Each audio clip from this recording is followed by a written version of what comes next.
मसीह में प्यारे भाइयों और बहनों, चालीसा के अंत में पवित्र सप्ताह में प्रवेश करते हुए हम अपने प्रभु यीशु के दुख, भोग, मृत्यु एवं पुनरुत्थान को याद करते हैं। पवित्र सप्ताह में अत्यंत महत्वपूर्ण एक दिन है पवित्र गुरुवार या मोंडी थर्सडे। इस दिन की विशेषता के बारे में समझने का हम प्रयास करें। प्रभु यीशु ने अपने शिष्यों के साथ पास्का पर्व मनाने के लिए एकत्रित हो जाते हैं और वहां पर उन्होंने दो संस्कारों की स्थापना की। पहला होली यूकरिस्ट, पवित्र परम प्रसाद, और दूसरा पवित्र पुरोहिताई या होली प्रीस्टहुड।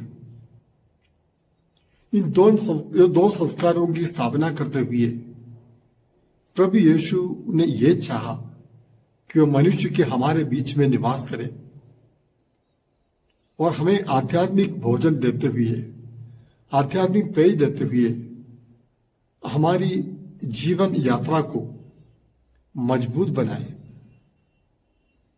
क्योंकि हम जानते हैं मनुष्य सिर्फ रोटी से नहीं बल्कि आत्मा के बल पर, वचन के सामर्थ्य पर और संस्कारों के सामर्थ्य पर, शक्ति पर अपनी आध्यात्मिक जीवन यात्रा को जारी रखते हैं। दो संस्कारों की स्थापना प्रभु यीशु ने यहां पर की है। सबसे पहले उन्होंने परम प्रसाद की स्थापना की। यीशु पास्का पर्व को याद दिलाते हुए, शिष्यों के साथ अंतिम भोज करते हुए रोटी और दाखरस लेकर ईश्वर को धन्यवाद देने के बाद उसे तोड़कर शिष्यों को देते हुए कहा, यह मेरा शरीर है और मेरा रक्त है। और उन्होंने ये भी कहा, यह मेरी याद में किया करो। इसी प्रकार परम प्रसाद की स्थापना हुई है। पवित्र परम प्रसाद में रोटी और दाखरस प्रभु यीशु के शरीर रक्त में बदलते हैं और जब पुरोहित यीशु के नाम से और अधिकार से इस रोटी और दाखरस पर आशीष की प्रार्थना पढ़ते हैं, उस समय रोटी और दाखरस प्रभु यीशु के शरीर रक्त बन जाते हैं। ये एक चमत्कार हमारी आंखों के सामने पवित्र वेदी पर हर गिरजाघर में होता है। प्रभु यीशु ने अपने आप को देना चाहा हमारे साथ निरंतर बनी रहने के लिए और प्रभु के दूसरे आगमन तक उनके दुख, भोग, मृत्यु और पुनरुत्थान को याद करने के लिए, उन महान रहस्यों को मनाने के लिए प्रभु यीशु ने परम प्रसाद की स्थापना की। हाँ प्यारे भाई बहनों, जब हम परम प्रसाद को देखते हैं, प्रभु यीशु के पवित्र सानिध्य को हमें पहचानना चाहिए। संत पौलुस कहता है कुरिन्थियों के नाम पहला पत्र अध्याय 11 में तो संख्या 29 में, जो लोग पहचाने बिना और विश्वास किए बिना पवित्र परम प्रसाद को ग्रहण करते हैं, वो लोग अपने शरीर, प्रभु के शरीर रक्त के विरुद्ध पाप करते हैं। और आगे संत पौलुस कहता है कि जो लोग अयोग्य रीति से इस संस्कार को ग्रहण करते हैं, वो प्रभु यीशु के शरीर रक्त के विरुद्ध पाप करते हैं, वो अपने लिए दंड स्वीकार करते हैं। पहचाने बिना स्वीकार ना करें, तैयारी के बिना स्वीकार ना करें।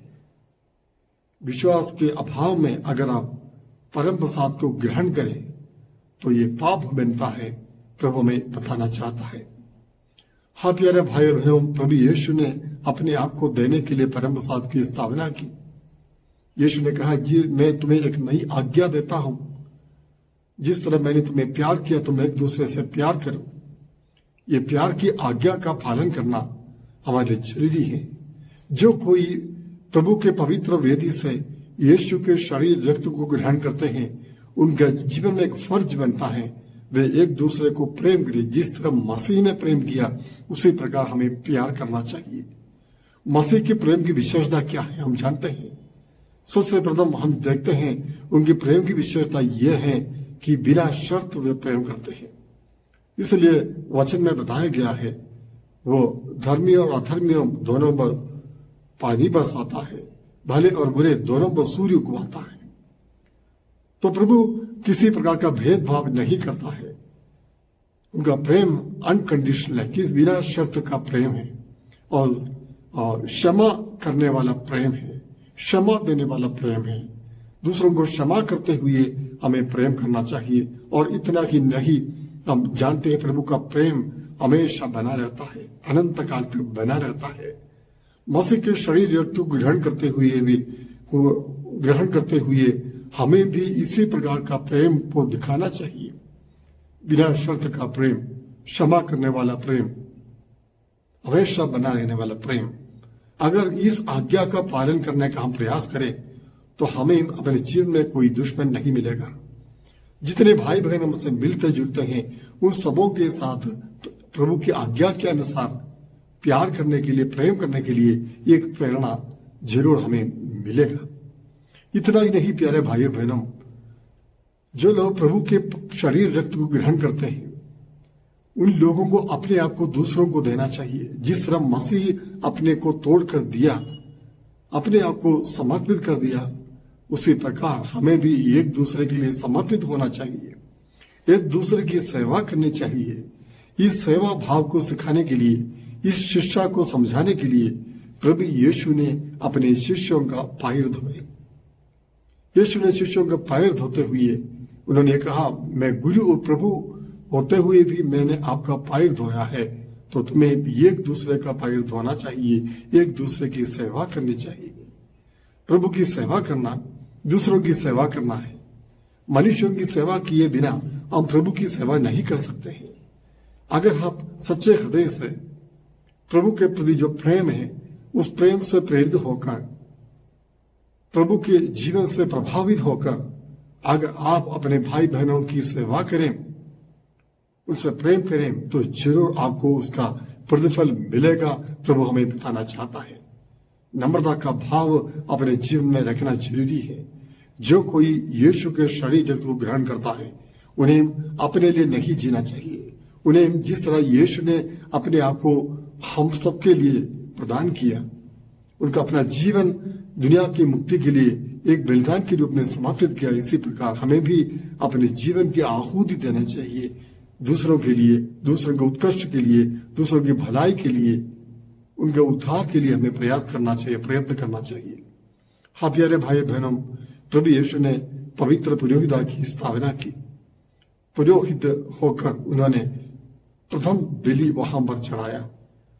उन्होंने रोटी और दाखरस लेते हुए, और इसकी पूर्णता हम कालवेरी टेकड़ी पर देखते हैं, जहां पर प्रभु यीशु अपने आखिरी बूंद तक मानव जाति के लिए बहाते हुए उन्होंने बलि की पूर्ति की। ये बलिदान, बलि चढ़ाने वाला प्रभु यीशु खुद परमेश्वर का मेमना है, परमेश्वर का मेमना है। इसलिए इब्रानियों के नाम पत्र में बताया गया अध्याय 9 पद संख्या 12 में कि किसी बकरे या बछड़े का रक्त लेकर नहीं, अपना रक्त लेकर सदा के लिए हमेशा बना रहने वाला एक परम पावन स्थान में उन्होंने प्रवेश किया और हम सब के लिए उन्होंने उद्धार प्राप्त किया है। देखिए, अपना रक्त लेकर उस परम पावन स्थान में उन्होंने प्रवेश किया और हमारा उद्धार उसी के रक्त से प्राप्त हो गया। तो हर एक बलिदान प्रभु यीशु ही चढ़ाते हैं। जब हम बलि में भाग लेते हैं, हम याद करते हैं कि प्रभु यीशु के कालवरी टेकड़ी पर जो बलि चढ़ाया गया, प्रायश्चित की बलि चढ़ाया गया दुनिया की मुक्ति के लिए, संसार की मुक्ति के लिए, उस बलि को हम याद करते हैं। महान प्रेम को हम याद करते हैं। पवित्र मिसा बलिदान के समय पुरोहित के स्थान पर प्रभु यीशु ही है। प्रभु यीशु ने एक ही बलि चढ़ाया जिसका एक पुनराविष्कार हर एक गिरजाघर में पवित्र वेदी पर पवित्र मिसा बलिदान के रूप में होता है। हमें पहचानना चाहिए कि प्रभु यीशु ने हमें जो बलि चढ़ाया उस बलिदान में हम भी भाग लेते हैं और उस बलि का अनुग्रह आशीष में प्राप्त होता है। तो ये यीशु ने जो बलि चढ़ाया उस बलि के द्वारा दुनिया को मुक्ति मिली, हम सबको मुक्ति मिली। उसी बलिदान के याद में उसके एक पुनः आविष्कार के रूप में हम पवित्र मिसा बलिदान चढ़ाते हैं। जब हम मिसा में भाग लेते हैं हमें प्रभु को प्रेम को याद करना है, परमेश्वर को धन्यवाद देना चाहिए। और इतना ही नहीं, हमें प्रभु की उस महान त्याग को याद करना है।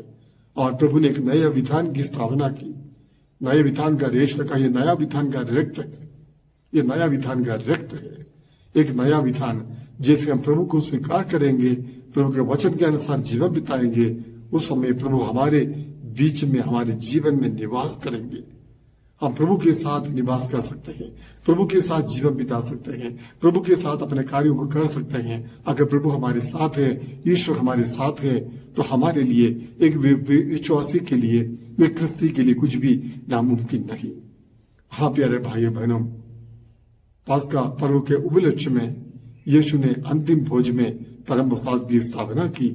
आज हमारे लिए वह जीवन का स्रोत है, शक्ति का, सामर्थ्य का स्रोत है। आइए हम प्रभु को धन्यवाद दें और साथ ही साथ प्रभु ने, यीशु ने जो शिक्षा दी, शिष्यों के पैर धोते हुए, प्रेम की शिक्षा देते हुए, उस शिक्षा को हम आत्मसात करें और अपने जीवन में उतारने का प्रयास करें, ताकि दुनिया जाने और पहचाने मैं सच में यीशु का सच्चा अनुयायी हूँ। आमीन।